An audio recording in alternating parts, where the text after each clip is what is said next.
Assalamu alaikum friends, welcome to my channel MBBS and BDS lectures. Today our topic is related to histology, simple columnar epithelium. Before going to explanation, if you want to watch the same lecture in English language, I already upload the same lecture in English language on my YouTube channel. Go and watch that video. But if you want to watch in Urdu, Hindi, then this video is for you. तो आज हमारा topic है simple columnar epithelium. इसकी topic outline में हम क्या पढ़ेंगे? सबसे पहले हम सिंपल कॉलमनर एपिथेलियम की डेफिनेशन पढ़ेंगे, फिर हम इसकी स्ट्रक्चर पढ़ेंगे, फिर हम उसकी लोकेशन और डिस्ट्रीब्यूशन पढ़ेंगे और लास्ट में हम इसकी फंक्शन पढ़ेंगे। तो सबसे पहले हम स्टार्ट करते हैं सिंपल कॉलमनर एपिथेलियम की डेफिनेशन से। डेफिनेशन क्या है? Arrangement of columnar sales in a single layer is called simple columnar epithelium. अगर कॉलमनर सेल्स अरेंज हो जाए सिंगल लेयर में तो उसे कहते हैं सिंपल कॉलमनर एपिथेलियम।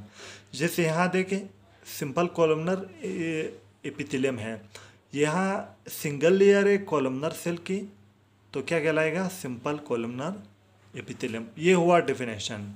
नेक्स्ट है स्ट्रक्चर। स्ट्रक्चर में क्या है? सबसे पहले बेसमेंट मेम्ब्रेन है, उसके ऊपर कॉलमनर सेल्स अरेंज है, किस में? सिंगल लेयर में।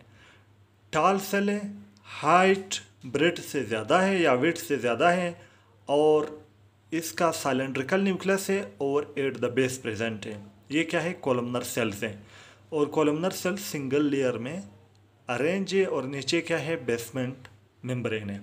अब इसका जो टॉप है उस पर सीलिया भी हो सकता है और उस पर माइक्रोविलाई भी हो सकता है। ये दो चीज़ें इसके टॉप पे हो सकते हैं, हो भी सकते हैं, नहीं भी हो सकते हैं। अगर नहीं होंगे तो सिंपल कॉलमनर एपिथेलियम यानी simple columnar non ciliated epithelium, अगर सिलिया मौजूद होंगे तो सिलिएटेड एपिथेलियम कहेंगे। तो ये हुआ इसका स्ट्रक्चर।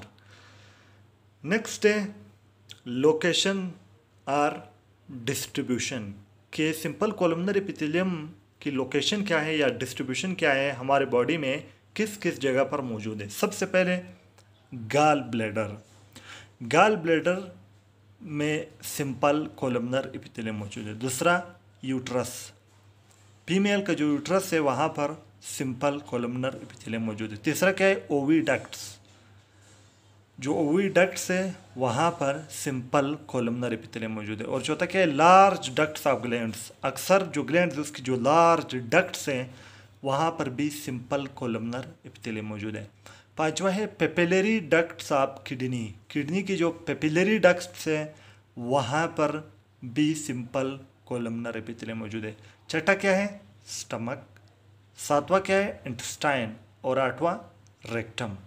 स्टमक, इंटेस्टाइन, रेक्टम को हम मिल के हम जीआईटी भी कह सकते हैं, लेकिन अगर अलग अलग है कि स्टमक, इंटेस्टाइन, रेक्टम, तो ये भी कह सकते हैं। तो ये 8 जगह पर इसकी है लोकेशन। नेक्स्ट है फंक्शन। फंक्शन जो है सिंपल कॉलमनर एपिथेलियम की 3 फंक्शन है। सबसे पहले फंक्शन इसका है सिक्रीशन, और दूसरा फंक्शन इसका है एब्जॉर्प्शन, और तीसरा फंक्शन इसका है प्रोपल्जन ऑफ म्यूकस। क्योंकि अगर सिलेटेड होगा तो जो म्यूकस है उसकी प्रोपल्जन के लिए भी ये रिस्पॉन्सिबल होगा। उसके अलावा सिक्रीशन करेगा, एब्जॉर्प्शन करेगा। ये डिपेंड करता है सिक्रीशन क्या करता है, एब्जॉर्प्शन क्या करता है, प्रोपल्जन ऑफ म्यूकस क्या करता है, ये लोकेशन पर डिपेंड करता है। तो ये आज हमारे साथ सिंपल कॉलमनर एपिथेलियम की हमने डेफिनेशन पढ़ी, स्ट्रक्चर पढ़ी, ये डेफिनेशन हुई, स्ट्रक्चर हुई, और लोकेशन और फंक्शन।